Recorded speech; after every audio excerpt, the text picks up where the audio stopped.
Hi there. This is another activity that can be done with the book My Name is Not Isabella. At the back of the book, and I will show it to you shortly, there is an area where there is some specific information given about each character she becomes. For writing purposes, you can have your child read and summarize or paraphrase the small excerpts that are given about each individual. A great example is when you explain to your child that when you summarize, you simply shrink the words. So you take what is there, you read it, and then you use your own words to summarize or shrink the information given and pick out the important parts, the key details, the things that stand out in your mind and that would help another person understand what you have read when you explain it. Paraphrasing. Paraphrasing is when the area of text does not necessarily shrink, but rather change. That would be a great time to teach your child or review with your child synonyms.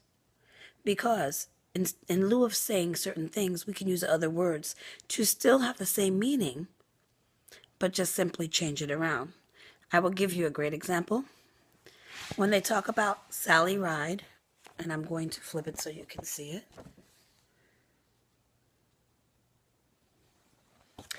They say Sally Ride was the first woman from the United States to travel to space. She studied physics at Stanford University in 1978. Sally was one of 6 women to join NASA and train for space missions. On June 18, 1983, she flew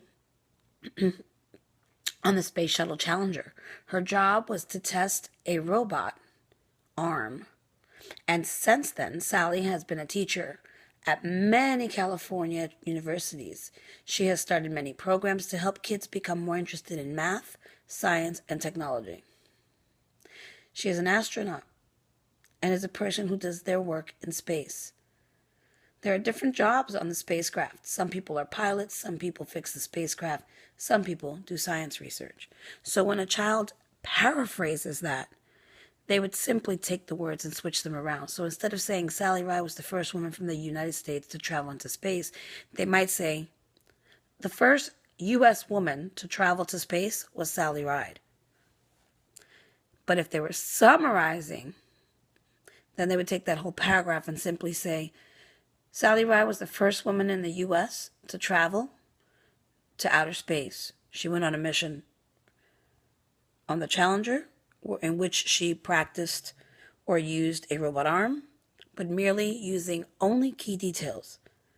So it'll shrink the amount of words. If you have any questions, feel free to comment below and I will answer.